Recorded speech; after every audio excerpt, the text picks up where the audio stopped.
ಓಂ ಶ್ರೀ ಗುರುಭ್ಯೋ ನಮಃ. ನಮಸ್ಕಾರ ಸ್ನೇಹಿತರೆ, ಆಲ್ರೌಂಡ್ ಕ್ಲಾಕ್ ಕನ್ನಡ ಚಾನಲ್ಗೆ ಸ್ವಾಗತ ಸುಸ್ವಾಗತ. ಇವತ್ತಿನ ವಿಡಿಯೋದಲ್ಲಿ ಬ್ರಹ್ಮ ಮುಹೂರ್ತದಲ್ಲಿ ಈ ಒಂದು ಮಂತ್ರ ಪಠಿಸಿದರೆ 3 ದೇವರ ಅನುಗ್ರಹ ಪ್ರಾಪ್ತಿ. ಬ್ರಹ್ಮ ಮುಹೂರ್ತದಲ್ಲಿ ಮಾಡುವ ಶುಭ ಕಾರ್ಯಗಳು ಹೆಚ್ಚು ಪ್ರಯೋಜನವನ್ನು ನೀಡುತ್ತದೆ. ಹಾಗೆ ಬ್ರಹ್ಮ ಮುಹೂರ್ತದಲ್ಲಿ ಎದ್ದು ನೀವು ನಿರಂತರವಾಗಿ ಈ ಒಂದು ಮಂತ್ರವನ್ನು ಪಠಿಸಬೇಕು. ಇದು ನಿಮಗೆ ತ್ರಿಮೂರ್ತಿಗಳ ಆಶೀರ್ವಾದವನ್ನು ಕರುಣಿಸುತ್ತದೆ.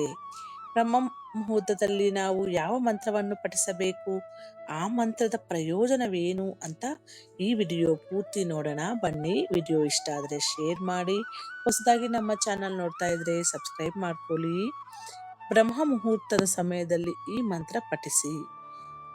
ಇವತ್ತಿನ ವಿಡಿಯೋದಲ್ಲಿ ಹೈಲೈಟ್ಸ್ ಅಲ್ಲಿ ಬ್ರಹ್ಮ ಮುಹೂರ್ತದಲ್ಲಿ ಮಂತ್ರ ಪಠಿಸುವ ಪ್ರಯೋಜನ, ಆ ಮಂತ್ರದ ಅದ್ಭುತ ಪ್ರಯೋಜನಗಳು ಏನು ಅಂತ ನೋಡೋಣ ಬನ್ನಿ.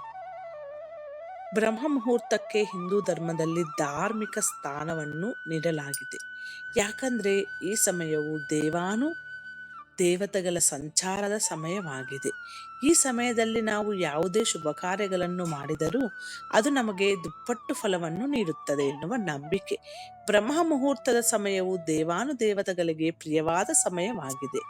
ಈ ಸಮಯದಲ್ಲಿ ಏಳುವುದು, ದೇವರ ಪೂಜೆಯನ್ನು ಮಾಡುವುದು ಹೆಚ್ಚು ಫಲಪ್ರದವಾಗಿರುತ್ತದೆ. ಬ್ರಹ್ಮ ಮುಹೂರ್ತದ ಸಮಯದಲ್ಲಿ ಮಂತ್ರವನ್ನು ಪಠಿಸಬೇಕು. ಇದರಿಂದಾಗಿ ಖಂಡಿತವಾಗಿಯೂ ನಿಮಗೆ ಪ್ರಯೋಜನವಿದೆ. ಇಲ್ಲಿ ಒಂದು ಮಂತ್ರದ ಬಗ್ಗೆ ಹೇಳಲಾಗಿದ್ದು, ಈ ಮಂತ್ರವನ್ನು ನೀವು ಬ್ರಹ್ಮ ಮುಹೂರ್ತದ ಸಮಯದಲ್ಲಿ ಪಠಿಸಬೇಕಾಗುತ್ತದೆ. ಒಂದು ವೇಳೆ ನಿಮಗೆ ಇದನ್ನು ಬ್ರಹ್ಮ ಮುಹೂರ್ತದ ಸಮಯದಲ್ಲಿ ಪಠಿಸಲು ಸಾಧ್ಯವಾಗದೇ ಇದ್ದರೆ ಸ್ವಲ್ಪ ತಡವಾಗಿ ಎದ್ದಾಗ ಕೂಡ ಈ ಮಂತ್ರವನ್ನು ಪಠಿಸಬಹುದಾಗಿದೆ. ಆ ಮಂತ್ರ ಹೀಗಿದೆ ನೋಡಿ. ಮಂತ್ರ ಏನಂದ್ರೆ, ಬ್ರಹ್ಮ ಮುರಾರಿ ತ್ರಿಪುರಾಂತಕಾರಿ ಭಾನು ಶಶಿ ಭೂಮಿ ಸುತೋ ಬುಧಶ್ಚಃ ಗುರುಶ್ವಃ ಶುಕ್ರ ಶನಿ ರಾಹು ಕೇತವೇ ಸರ್ವೇ ಗ್ರಹ ಶಾಂತಿಕರ ಭವಂತು.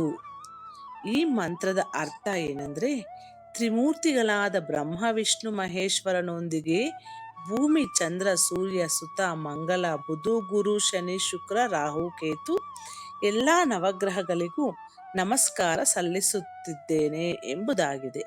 ಈ ಮಂತ್ರವನ್ನು ನೀವು ಬ್ರಹ್ಮ ಮುಹೂರ್ತದ ಸಮಯದಲ್ಲಿ ಪಠಿಸಬೇಕು. ಈ ಮಂತ್ರ ನಾನು ಡಿಸ್ಕ್ರಿಪ್ಷನ್ ಅಲ್ಲಿ ಕೊಡ್ತೀನಿ, ನೀವು ನೋಡಿಕೊಂಡು ಓದ್ಕೋಬಹುದು. ಈ ಮಂತ್ರದ ಪ್ರಯೋಜನ ಏನಂದ್ರೆ, ಈ ಮಂತ್ರದ ಪಠಣದಿಂದ ಪಾಪಗಳು ಕಳೆಯುವುದು, ನವಗ್ರಹ ಶಾಂತಿಯಾಗುವುದು, ಗ್ರಹಗಳಿಗೆ ಸಂಬಂಧಿಸಿದ ಸಮಸ್ಯೆಗಳು ದೂರ ಆಗುವುದು, ತ್ರಿಮೂರ್ತಿಗಳ ಆಶೀರ್ವಾದ ನಿಮಗೆ ದೊರೆಯುತ್ತದೆ. ಈ ಮಂತ್ರವನ್ನು ಪಠಿಸುವುದು ಹೇಗೆ ಅಂದ್ರೆ, ಈ ಮಂತ್ರವನ್ನು ಮುಂಜಾನೆ ಪಠಿಸಬೇಕು. ಬ್ರಹ್ಮ ಮುಹೂರ್ತದಲ್ಲಿ ಪಠಿಸಿದರೆ ತುಂಬಾ ಒಳ್ಳೆಯದು. ಇದನ್ನು ಪಠಿಸುವುದಕ್ಕಾಗಿ ಸ್ನಾನ ಮಾಡುವ ಶುದ್ಧರಾಗುವ ಅಗತ್ಯವಿಲ್ಲ. ಹಾಸಿಗೆಯ ಮೇಲೆ ಕುಳಿತು ನೀವು ಈ ಮಂತ್ರವನ್ನು ಪಠಿಸಬಹುದು. ಮಂತ್ರವನ್ನು ತಪ್ಪಾಗಿ ಓದಬೇಡಿ.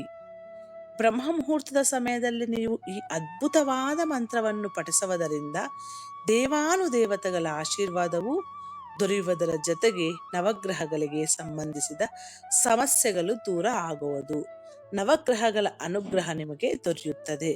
ಬ್ರಹ್ಮ ಮುಹೂರ್ತದಲ್ಲಿ ಪಠಿಸುವ ಈ ಮಂತ್ರವು ನಿಮಗೆ ದೈಹಿಕ ಮತ್ತು ಮಾನಸಿಕ ಪ್ರಯೋಜನಗಳನ್ನು ಉಂಟು ಮಾಡುತ್ತದೆ. ಇದು ಸ್ನೇಹಿತರೆ ಇವತ್ತಿನ ವಿಡಿಯೋ. ಈ ವಿಡಿಯೋದಲ್ಲಿರುವ ಎಲ್ಲ ಅಂಶಗಳು ನಿಮ್ಮ ಸ್ವಂತ ವಿವೇಚನೆ ಬಳಸಿ ನಿರ್ಧಾರಗಳೆಲ್ಲ ತೆಗೆದುಕೊಳ್ಳಿ. ವಿಡಿಯೋ ಇಷ್ಟ ಆದರೆ ಶೇರ್ ಮಾಡಿ, ಹೊಸದಾಗಿ ನಮ್ಮ ಚಾನಲ್ ನೋಡ್ತಾ ಇದ್ರೆ ಸಬ್ಸ್ಕ್ರೈಬ್ ಮಾಡ್ಕೊಳ್ಳಿ. ಮುಂದಿನ ವಿಡಿಯೋದಲ್ಲಿ ಸಿಗೋಣ. ಅಲ್ಲಿವರೆಗೂ ಧನ್ಯವಾದಗಳು.